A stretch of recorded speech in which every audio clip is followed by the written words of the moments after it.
Est-ce que tout est bon pour toi? Bon, moi c'est nickel. Eh Je bah m'entends bien. parfait. Nickel chrome. Comment tu vas Ok, déjà, Alexis? nickel. Bah très bien et vous? Bah Comment ça ça va? va, Très tranquillement. bien. Personnellement, je vais bien. Après, mentalement, c'est compliqué, quoi.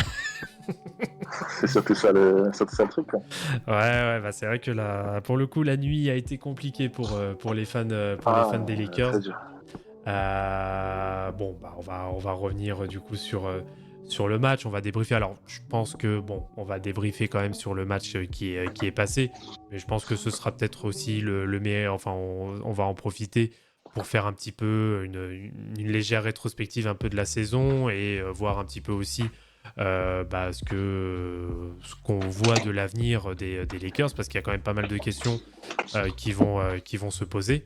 Bah, du coup, vu que tu es là, Alexis, toi déjà, quel est ton ressenti déjà sur ce match? Est-ce que tu as un peu une sorte de goût d'inachevé, ou est-ce que pour toi c'était mieux directement, on va dire, d'abattre la bête et de passer à autre chose?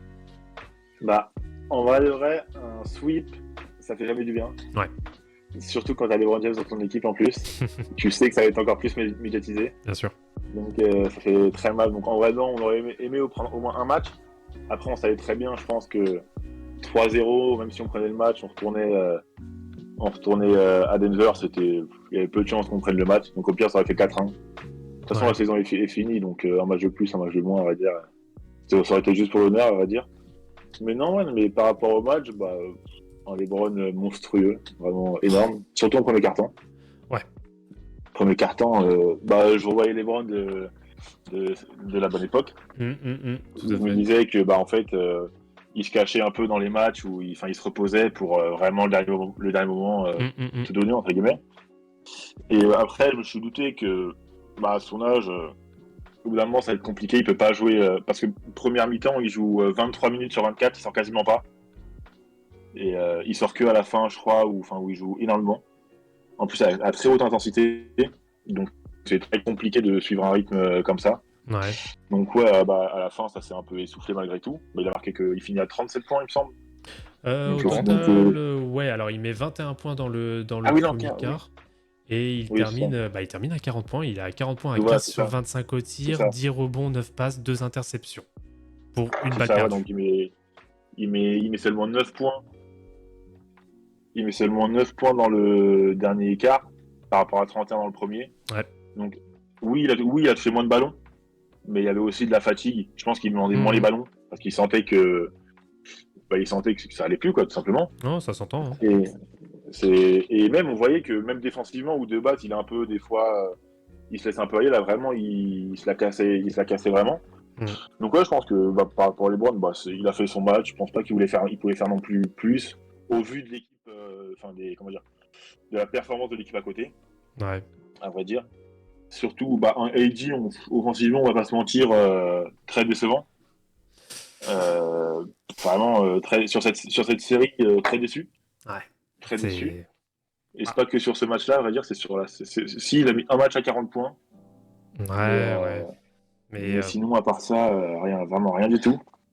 bah, le problème d'Anthony Davis, alors déjà pour revenir sur LeBron James, ouais, le gars il joue 47 minutes 56. Le mec est juste sorti pour les 4 dernières secondes du second quart-temps. Donc déjà se dire, voilà, le gars a 38 piges, le mec il enchaîne toujours un match à 48 minutes face, on n'a pas une équipe de peintres hein, qui est en face.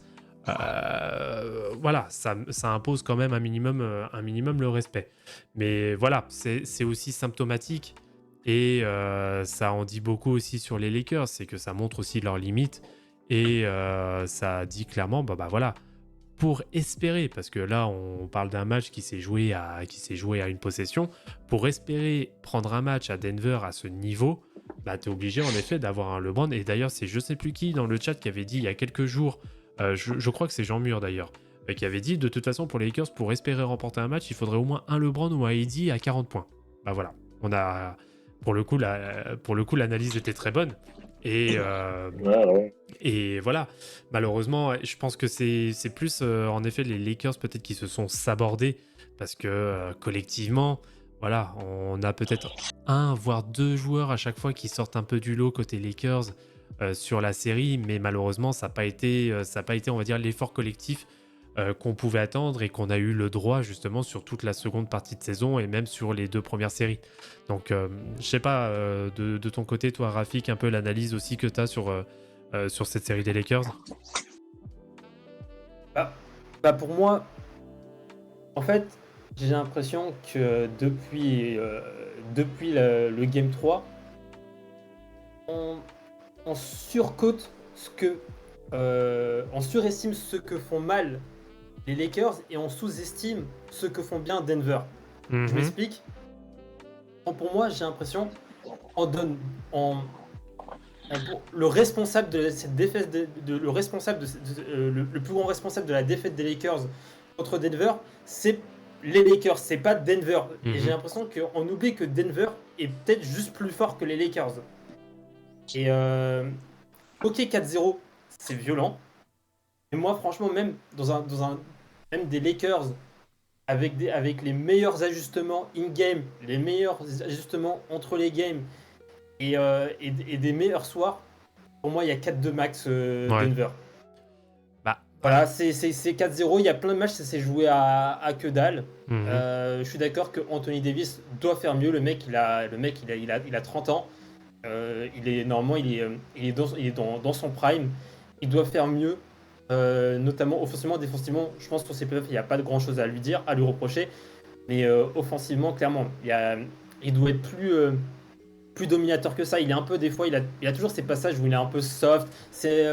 AD c'est vraiment les montagnes russes, son intensité, son envie sur le terrain. Et non, franchement, c'est la meilleure équipe à gagner. Ils ont été irréprochables. Le duo Jokic-Murray a été fort. Et j'ai aussi donné beaucoup de crédit à 2 joueurs, Bruce Brown et KCP. Oui. Ils font une série les deux. Oui. Mais des 2 côtés du terrain, ils sont efficaces. Des 2 côtés du terrain. Franchement, les deux, non, vraiment... chapeau. Pour moi, je l'ai même devant Michael Porter Jr. et Gordon. Franchement, Gordon, son nouveau rôle à Denver, franchement, je trouve il va très bien. Mais Bruce Brown et KCP, franchement, irréprochable. Pour moi, t'as dit beaucoup de choses vraies. C'est vrai qu'on sous-estime énormément l'apport des role-players, enfin des joueurs de devoir, je dirais même pas forcément des role-players, mais vraiment des joueurs de devoir. Côté Nuggets, bon, de toute façon on abordera le sujet un peu Nuggets tout à l'heure. Je vous propose pour le moment qu'on reste un petit peu focus sur les Lakers. Toi de ton côté, Quentin, qu'est-ce que tu as pensé un peu de la série des Lakers pour toi? Vous voyez le Nets Celtics de l'année dernière? Ouais. Ça a été un sweep, mais les matchs ils étaient tout le temps serrés, il n'y a pas eu de blowout. Bah en vrai un peu pareil, tu vois, genre je l'avais tweeté même à la fin du game 2. Ouais. Où j'avais dit en fait cette série c'était trop indécis parce que tu disais autant les Lakers ils peuvent se faire sweep, autant ils peuvent amener jusqu'en 7. Donc, d'accord. Moi je suis déçu parce que c'est l'équipe de LeBron James. Donc t'attends à ce qu'il gagne un titre. Mais je ne suis pas déçu parce que je me dis si tu prends tout le parcours des Lakers cette saison, juste le fait d'être en finale de conférence, c'est incroyable. Ouais, alors ça en effet, on va pouvoir aborder justement ce sujet des Lakers sur toute l'année en fait. C'est pour le coup, alors c'est un peu la saison miracle, j'ai envie de dire. On part d'un résultat qui est, d'un bilan qui est à 2-10 et au final on se retrouve en finale de conf. Faut rappeler qu'il y avait, je crois, 0,2% de chance 0,3. Pardon, autant pour moi. 0,3% de chance que les Lakers arrivent en finale de conférence en commençant en 2-10. Donc on faut quand même se rendre compte de la folie que c'est. Et pour le coup, je pense que le mérite aussi est à... Pourtant, on a suffisamment tapé sur lui, mais Rob Pelinka, pour le coup, la trade deadline déclic qu'il nous a faite, waouh, elle est sérieuse, hein. Je sais pas pour toi, Alexis, si c'est seulement ça, mais... C'est vrai que, en fait, par rapport à Pelinka, c'est vrai qu'on l'a pas mal critiqué depuis la bague 2020. Bien sûr, nous les premiers. Hein. Oui, quasiment tout le monde, on va dire. On voulait limite qu'il parte et tout. Et la saison d'après, il nous ramène beaucoup de monde. Du coup, on se dit, moi, à première vue, il y avait du Cousine, je crois, qui arrive, tout ça. Non, Cousine, c'était déjà l'année d'avant. Mais il y avait beaucoup de monde qui arrive, bref. Et moi, je me dis, trade deadline, nickel. Sauf que ça n'a pas marché du tout. Ça n'a pas marché du tout. Et là, il nous a fait un move. Bon, je pense que Utah nous a un peu aidé. Ouais, clairement. Je pense que Utah nous a un peu aidé. Mais ouais, non, enfin, après, il a su avoir les bons termes, je pense. Mais ouais, non, il a ramené du monde. Vanderbilt. Rien que pour la défense, il nous manquait clairement entre guillemets, un gros lock. Par exemple, pour moi, toutes les équipes qui gagnent un titre ou qui espèrent gagner un titre doivent avoir un mec qui a ce rôle-là de gros lock que tu envoies sur la superstar et tu dis bonne chance et démarre-toi. Avec Russell qui nous a fait au début des playoffs très propre. Ouais. Contre les Grizzlies, c'était propre. Plusieurs fois, il prend feu, il porte l'équipe. Et on a ramené l'équipe. Et Malik Beasley, ça malheureusement. Lui, c'est plus compliqué. On a eu un 2/3, c'est déjà énorme. Hein. Malik Beasley, ça aurait été parfait s'il avait eu s'il répondait aux attentes, parce que c'est un gros shooter à 3 points dans le corner, tu envoies le ballon, ça rentre, c'est quasiment. C'est ficelle tout le temps, quoi. Donc rien que ça, surtout que les Lakers ont un gros déficit à 3 points, on va dire. On est vraiment une équipe qui joue beaucoup sur la pénétration. Et le fait de ne pas avoir de gros shooters, ça nous a vachement pénalisé, je trouve. Ouais. Mais ouais, non, c'est vrai que le trade deadline nous a vraiment bien aidé. Et Pelinka, j'attends de voir ce qu'il va faire cet été, avec toutes ces rumeurs. Bon, on attend de voir ce qui va se passer. Même avant la deadline, hein. Tu transformes Kendrick Nunn en Rui Hachimura. Oui, c'est vrai. Ouais. C'est masterclass. Je pense que je pense que c'est le move majeur en effet pour le coup. Ça a été, on va dire, ça a été je pense si tu prends tous les joueurs trade, je pense que c'est le meilleur joueur qu'on a récupéré. En plus, c'est un joueur qui est jeune malgré tout. Ouais. Il y a 4 ans, je crois, 4-5 ans. 24. Donc ça reste un joueur assez. Ouais, voilà. 24 ans, donc c'est vraiment très jeune, 24 ans. Donc ouais, j'espère qu'on va le conserver, parce que ça dépend le prix, mais j'espère qu'on va le conserver. Il est tellement sale ce trade que le général manager de Washington, il a pas été viré en fin de saison. Si, je crois. Si, les virés, ils sont en train justement d'en chercher un nouveau. Je pense qu'il a saboté l'équipe et ils ont dit au revoir, merci. C'est abusé. N'importe quoi. Ouais, c'est très grave. Franchement, ce trade-là, par exemple, si on va dire il y a 3-3 Denver Lakers, il y a 3-3, et je suis supporter de Denver, je peux avoir le seum contre Washington pour ce trade. Genre, vous avez donné que dalle. En fait, moi, c'est comme moi en début de saison, quand Indiana a passé que dalle pour Brogdon pendant une semaine, j'ai insulté Damas, qui est notre collègue de Team Duncast, supporter des Pacers, mais d'où tu donnes un joueur gratuitement comme ça contre un joueur efficace. Et franchement, si j'étais supporter de Denver, j'aurais pu vraiment insulter Washington pendant une semaine. Ça c'est clair. Je pense que par contre, c'est les supporters des Grizzlies qui ont dû les insulter, parce que on se souvient du Game 1, 29 points de Monsieur Rouy. Ah ouais, mais en plus, surtout qu'il faisait pas ces perfs-là en saison régulière, quoi. Il faisait pas. D'un coup, c'est les playoffs. Nous, à la base, on avait dit, on a reçu un mec, il faisait ses stats sans plus, c'est bien. Il fait le taf, mais sans plus. Et là, direct qu'il arrive en playoff, premier match, il a montré directement que il était pas pour rien. Il était prêt. Et le pire, c'est que tu peux faire un match où tu vas vraiment être étincelant et après sombrer. En fait, lui, c'est l'un des seuls joueurs qui, durant toute la série, a maintenu un niveau qui a toujours été très bon. Concrètement, c'est le meilleur shooter à 3 points, il me semble, au table de pourcentage sur les playoffs. Pour moi, Rui Hachimura, quand il arrive aux Lakers, je suis en mode il shoot 3 points, mais c'est pas non plus un sniper. Non, clairement. Et là, ce qu'il fait, je sais pas s'il va pouvoir continuer à faire ça, mais j'espère vraiment, parce que c'est vachement bien. C'est vachement bien. En plus, il fait vraiment de tout. Il drive, il shoot, il défend aussi. Ça reste un mec quand même qui a été athlétique plutôt pas mal. Donc il peut défendre aussi. Bah, il a défendu Jokic à un moment et ça a bien marché. Ouais, justement, on en parlait un peu comme pseudo kryptonite justement de Nikola Jokic en défense. Hein. Donc, ouais, bah, je suis d'accord avec ça. Et après, ça a marché malheureusement de carton, mais. Oui, bon après, vu la posture dans laquelle étaient les Lakers, c'était un coup à jouer. Oui, totalement. Voilà, il fallait le faire. Mais c'est surtout que oui, la vraie. Comment dire, la vraie rédemption d'Hachimura, parce que c'était un mec qui était quand même mis de côté à Washington, en tout cas, qui n'était clairement pas au rendez-vous et qui était même, alors je vais pas dire détesté, mais en tout cas de moins en moins apprécié du côté de la capitale. Et là, ce trade, t'as l'impression que ça l'a plus ou moins révélé. Alors surtout les playoffs, parce que pareil, en fin de saison, j'ai pas trop compris pourquoi il a été un peu mis de côté aussi, en tant qu'à mis sur le banc. Il n'a pas eu énormément de temps de jeu sur la fin de saison. Et là, il était complètement prêt sur la série face aux Grizzlies. Et là, on a découvert le vrai Rui Hachimura qu'on attendait déjà depuis un bail. Et là, il s'est complètement révélé sur cette série playoff. Bon, même s'il se trouve un peu sur la série contre Denver, mais c'est pas lui, il est loin d'être responsable.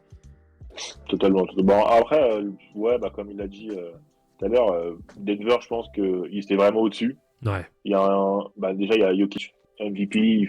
Il fait peut-être l'une des meilleures. Enfin, il fait une saison et une post-saison qui est fantastique. J'ai quasiment jamais vu ça. En plus, Jamal Murray qui te met des 20 points par carton, en quatrième carton, il se réveille toujours dans le quatrième carton et il t'arrose, tu peux rien faire. Et MPG qui, quand il veut, il prend un peu feu et voilà.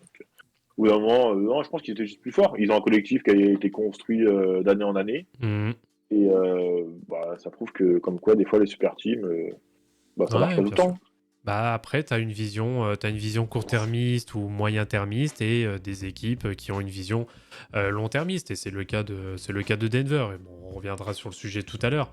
Mais bon, voilà. C'est clairement le constat aussi qui est attiré.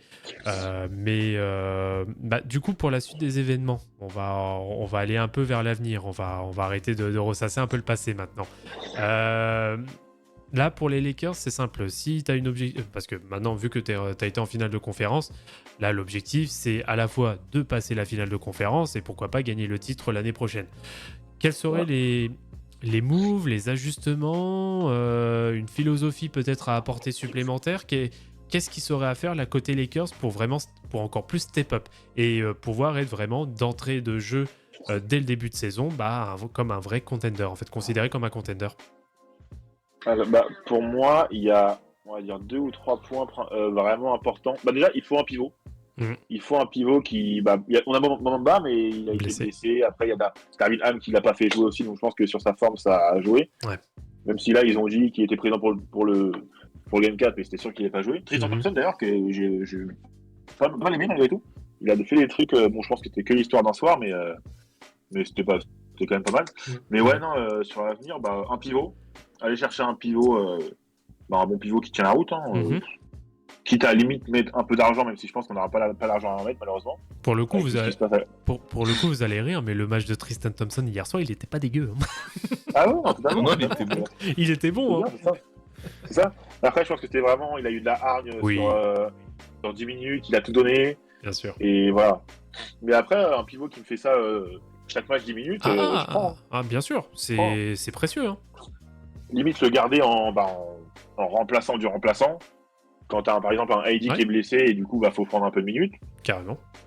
Pourquoi pas? Il y a ça, il nous faut des shooters, des vrais shooters. Parce qu'on arrive, ok, ils shootent. On a des mecs qui shootent un peu, mais c'est pas vraiment des purs shooters. Comme devrait l'être Bisley par exemple. Ouais. Un mec dans le style Bud Hill par exemple. Il y avait beaucoup de rumeurs autour de lui, mais je pense pas, parce qu'il a un contrat et du coup, on n'est plus en mesure de le récupérer de toute façon, au vu de ce qu'on veut faire. Un certain Luc. Ouais, c'est vrai. Ouais. C'est vrai, le Kennard, ça serait vachement bien. Moi, je suis assez dubitatif le concernant, mais bon, après ça regarde comme Ouais, après, il peut prendre feu, il peut des shoots, c'est une valeur sûre. Est-ce que ce serait pas l'occasion de comment dire, ce serait pas l'occasion peut-être aussi un peu de développer certains joueurs, comme moi je pense un très bon shooter, Troy Brown Jr., qui est jeune, hein, attention. Ouais, et en plus il défend. Et en Mais- plus il a 23 ans. Qui Et en shoot plus, très bien. Ouais, il défend aussi très bien. Oui. C'est littéralement c'est un free NG que je pense dans quelques années, Peut-être pas mal. beaucoup d'équipes le voudront. Mm. Et il aura jamais des gros contrats, je pense, mais Ouais. ce sera le genre de joueur que tu voudras dans une équipe pour gagner une balle, simplement. Mhm. Donc oui, parce qu'il y a aussi un poste LeBron James, hein, malgré tout. LeBron, je pense que d'ici 2 ans, il sera plus Lakers, c'est sûr Ouais. et certain. Donc d'ici 1 an, Bien enfin, sûr. où il y a des doutes, quoi. Mais ouais, non, Trevor Junior, il faut. McChristy, bon, après, on a vu peu de choses. Mm. Même si on a vu quelque chose, c'est trop léger pour savoir le plafond ou le niveau du joueur. Ouais, clairement. Il y a ça, et des shooters, et il nous faut un meneur. J'adore Dilo, j'adore Schroeder. Schroeder, ok, nous a fait un game 4 qui était très propre, Ouais. mais sur le début des séries de playoffs, quand tu as 2 meneurs qui sont censés être des meneurs offensifs, Oui. et sur le game 3, les deux te mettent 8 points à eux deux, Compliqué. je trouve, même si, ok, Schroeder, ça donnait beaucoup en défense, il reste quand même petit, il n'a pas des grands bras, donc même si sur quelques possessions, il peut te faire la différence sur l'envie, au bout d'un moment, ça va être limité. Niveau défense, on va pas parler de Russell parce que ça va être encore pire, je pense. Il y en a pas. Et ouais, Russell, s'il rentre pas ses shoots, tous les playoffs contre le Grizzlies, c'était bien. Ouais. Et après, il y a eu quelques éclats contre les Warriors, mais là, contre Denver, je me rappelle pas d'avoir vu une seule fois où il a pris feu et où il doit juste rentrer les 2-3 paniers d'affilée. Et ouais, pour moi, il nous faut un meneur. Comme pourquoi les rumeurs Trae Young et Irving, même si Trae Young, j'en veux pas, avec tout le respect pour lui. Hein. Parce que, ok, offensivement, il est très fort, mais défensivement, c'est encore pire que Russell. Ouais. Donc, j'en veux pas. Irving, j'en veux, parce que Irving avec LeBron, quand papa est à la maison, l'enfant, il fait pas de bêtises. Donc, ouais, non, pour moi, Irving avec LeBron, ça sera totalement différent du Irving qu'on a vu avec les autres équipes au passé. Mm-hmm. Et après, à voir si on peut le récupérer, parce qu'en termes de contrat, ça va être compliqué. Il peut pas. Ouais. On peut mettre que 30 millions max, encore, ça, je suis même pas sûr. Ça va être très compliqué. En plus, il faut signer. Faut signer. Moi, les 2 personnes qu'il faut signer principalement, c'est Rui Hachimura et Austin Reeves. Ces deux-là, c'est impossible qu'ils partent. Je suis d'accord. S'ils partent, je toque à la porte à Pelinka, malgré la trade deadline qu'il a fait, je toque à la porte. Et voilà. Parce que non, vraiment, il faut lui mettre des contrats. Hachimura, Troy Brown aussi. Troy Brown aussi, ouais, mais Troy Brown, il prendra peu cher, je pense. Ouais. Troy Brown, je sais pas si c'est cette année qu'il est libre. Il est libre. Si. J'ai le salaire devant moi. Ouais, il est libre. Okay. Ouais, il est libre, Il est libre, ouais. Troy Brown aussi. Après, Troy Brown, il a pas eu beaucoup de temps de jeu, mais je pense que si une équipe lui propose un contrat à 5-6 millions, ce qui peut se faire, mais je pense qu'il sera encore au contrat minimum cette saison. Mm. On peut re-signer 1 an, voir ce qui se passe. Après, ça va être compliqué parce que l'année prochaine, on aura du coup Vanderbilt à re-signer. Ouais. Mais ouais, du coup, pour Austin Reeves, apparemment, ça parle de 50 millions sur 4. J'y crois pas. je pense que ça va être un peu plus. Oui, c'est ça. Ouais. Ça serait rêvé, mais je pense qu'il prendra pas 20, il prendra pas 80, mais il sera, je pense, autour de 70 sur 4. Il sera pas loin, ouais. Comme ça. Ouais. Je pense que son contrat, il sera entre 15 et 20. Ça dépend si l'agent est bon. Et Ryu Hachimura, moins. Il prendra moins que Austin Reeves. Parce qu'il il y a eu un très gros éclat en playoff, mais en saison, on n'a pas vu non plus énorme. Et depuis le début de sa carrière, il n'a pas fait non plus des grosses performances. Donc il n'a pas grand-chose à ramener en termes de négociations. Donc ouais, lui, autour de 10 millions, 12 millions, je pense qu'il pourrait prendre par an. Et ouais, Reeves, ça sera entre 15 et 20. Je pense que ce sera plus 18. Parce que en regardant, en fait, pour le moment, les seuls contrats qui sont garantis sur 2023-2024, il y a qui? Bon, il y a LeBron James. Bon, lui, il a 46 900 000. Ouais. Même moi, en tant que fan, ça m'emmerde qu'il soit à ce prix-là. C'est le voir, il fait ce qu'il veut. 46 millions 24-25, il a 50 millions. Attends, moi je le vois 53 millions pour 23-24.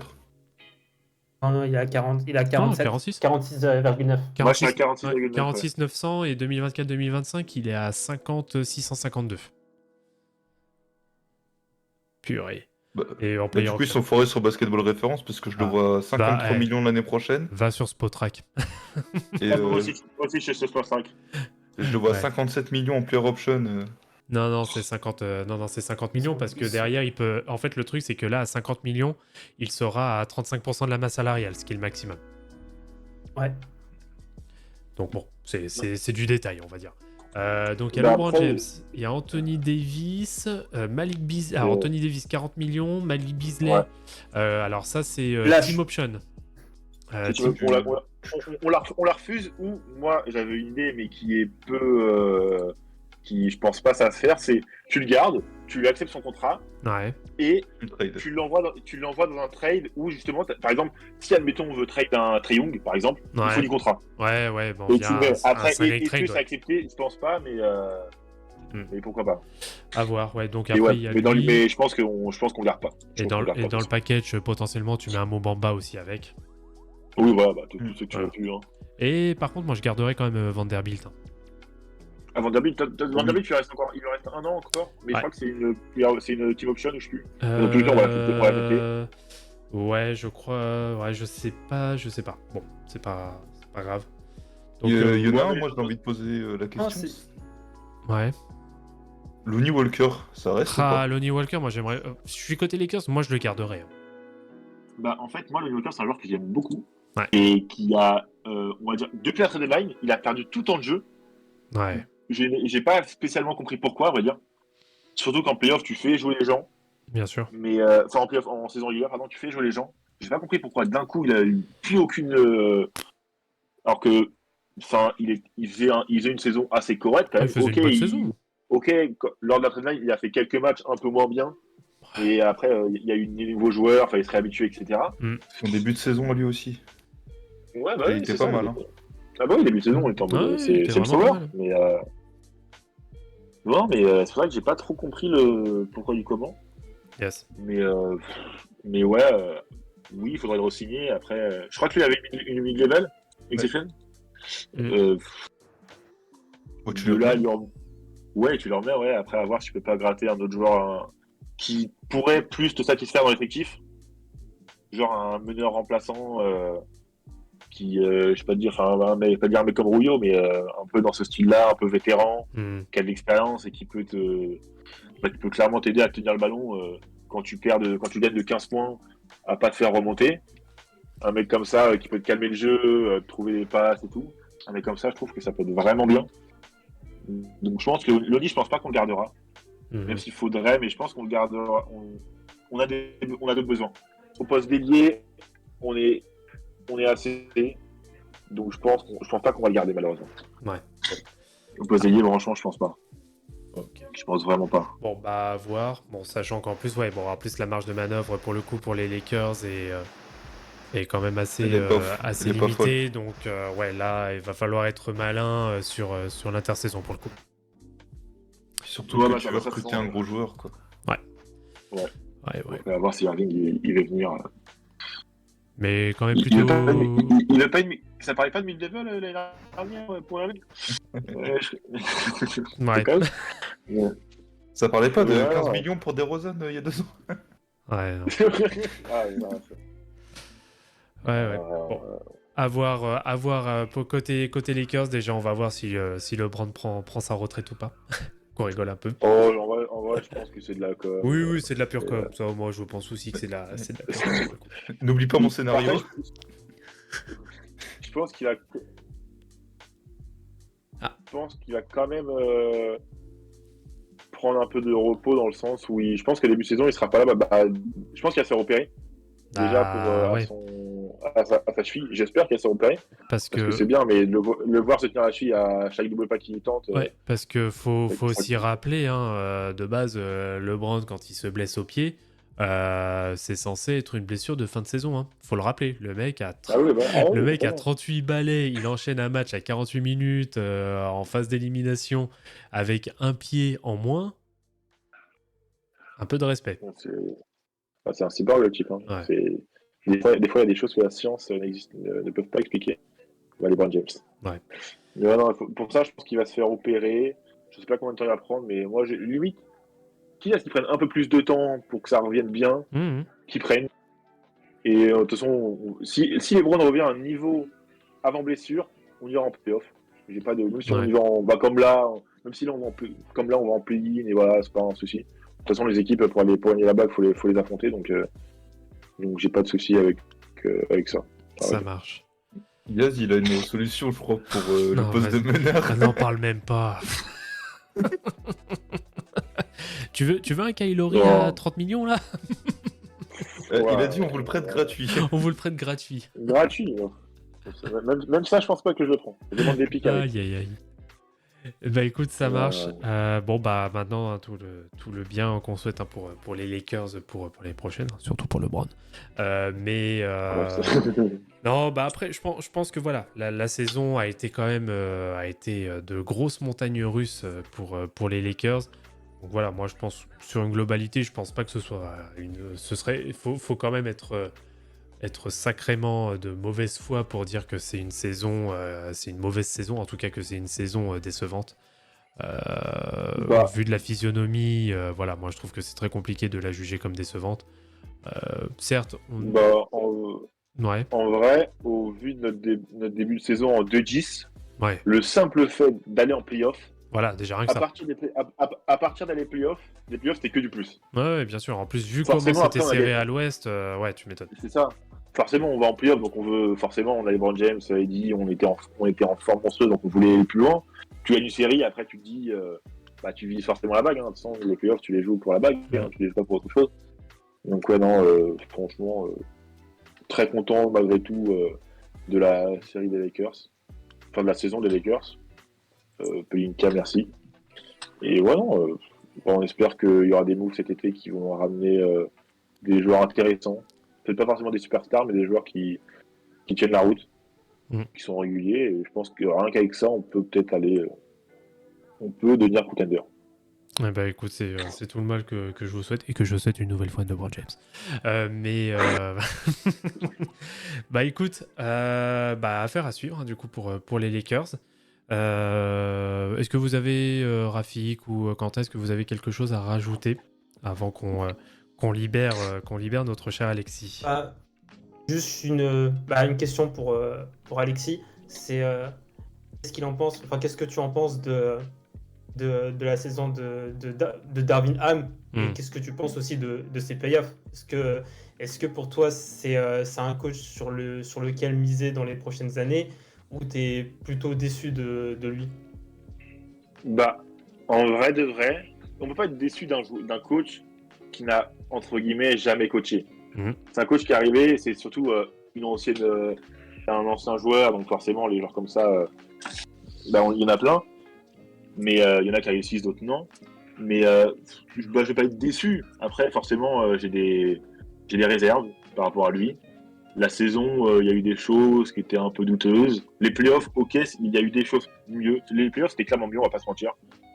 Après, est-ce que c'était dû à l'émergence de joueurs ou vraiment lui ou vraiment des ajustements de lui? Parce que les ajustements qu'il a fait, c'est juste des joueurs étaient remplaçants, ils ont fait des perfs, ils les a laissés sur le terrain. Il les a fait rentrer du coup pour le match d'après. Concrètement, c'est un peu ce qu'il a fait. Mais moi, personnellement, avec tous les coachs qu'il y a sur le marché, les gros noms, les gros coachs, je tenterais d'aller parler à des coachs. Ok. Nick Nurse, même si Nick Nurse, ça a bougé, c'est déjà, je pense que ça va être au Bucks et tout. Atkinson, j'aimais beaucoup, parce qu'il avait fait au Nets notamment. Mais Atkinson, moi j'aimerais beaucoup, parce que des fois on pêche défensivement, les Lakers ça va. En général ça va, c'est surtout offensivement des fois qu'on pêche, des fois on a l'impression qu'on sait plus quoi faire. Et un coach Atkinson qui, de ce que je me remémore, est un coach plutôt offensif. C'est le cas. Pour moi, je pense. Ouais, ça. Pour moi, je pense que Atkinson, ce sera entre guillemets le profil parfait. Parce que quand t'as un AD, il sait ce qu'il a à faire en défense. Et rien que ce joueur, juste ce joueur, il impacte ta défense en fait. Donc un coach offensif qui te met des vrais systèmes, des vrais jeux, et pas juste un coach entre guillemets motivateur comme les anciens joueurs NBA. Pour moi, Gibson, moi, je serais vraiment fan de Gibson. Après, je pense pas que les Lakers vont changer de coach. Non, je pense Ce qui pas. serait bizarre, ça serait surtout un peu manquer de respect à Darvin Ham. Grave. Mais au culot, pourquoi pas. Je serais pas déçu. Mais à voir la saison d'après, hein, on verra bien. Bon, et sinon, pour répondre à Loris sur le chat, quid de Mobamba On s'en bat les couilles, on s'en bat les couilles, on s'en bat les couilles. Voilà, on n'a rien d'autre à dire le concernant. C'était cadeau. Eh ben écoute Alexis, merci d'être passé. On va te libérer, on va te laisser tranquille parce que ça va être l'heure d'aller manger. Merci à vous pour l'invitation. Exactement. Et écoute, bah c'est quand tu veux, t'es le bienvenu hein, dans la famille TBA. Et on souhaite bah, du coup pour les Lakers tout le meilleur pour la suite et de nouveau pour le World Champs.